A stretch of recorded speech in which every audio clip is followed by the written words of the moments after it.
আমি শারীরিকভাবে অসুস্থ, কিন্তু আমি শ্রম রাখতে সক্ষম।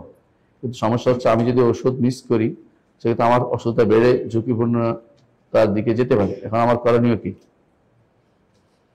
যদি আপনি শ্রম রাখতে পারেন এবং ওষুধগুলোই আপনি শেষ রাত্রে এবং ভোর রাত্রে খেয়ে, ভোরে মানে ইফতারি পরে খেয়ে এবং শেষ রাত্রে শ্রম রাখতে পারেন, তা রাখবেন। যেহেতু আপনি রাখতে পারেন অসুস্থ হলেও।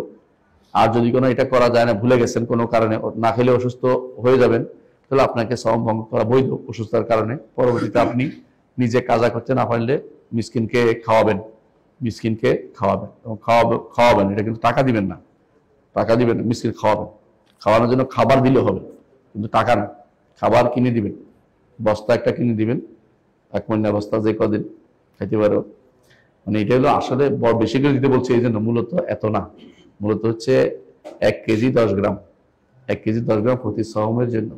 তো আপনি যদি কোনো আরো কমও বলে কেউ, আমি এটা মাধ্যম বন্ধ করছি, এটা দিলে যতটুকু শ্রম ছুটে গেছে অতটুকু আপনি কাফারা দিবেন, গরিবরা খাবে।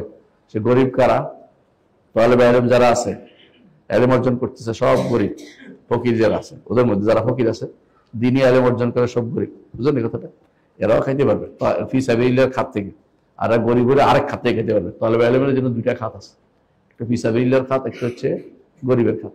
দুটোতে খেতে পারবে, কথা বুঝছেন? সুতরাং ওদেরকে প্যাট্রোনাইজ করা জরুরি। এই সমস্ত যারা মাদ্রাসায় পড়ে, গরিব আছে, এতিম আছে, ওদেরকেও দিতে পারবেন। আর যারা মাদ্রাসায় পড়ে না, এমনি পড়ে, দিন নিয়ে ব্যস্ত আছে, কিন্তু তাদের অভাব আছে, তারাও এই খাবার খেতে পারবে। এবং আপনার আত্মীয়ের মধ্যে কেউ থাকে, তার উপর যাকে লালন পালন দায়িত্ব আপনার নেই, তাকেও খাওয়াতে পারবেন।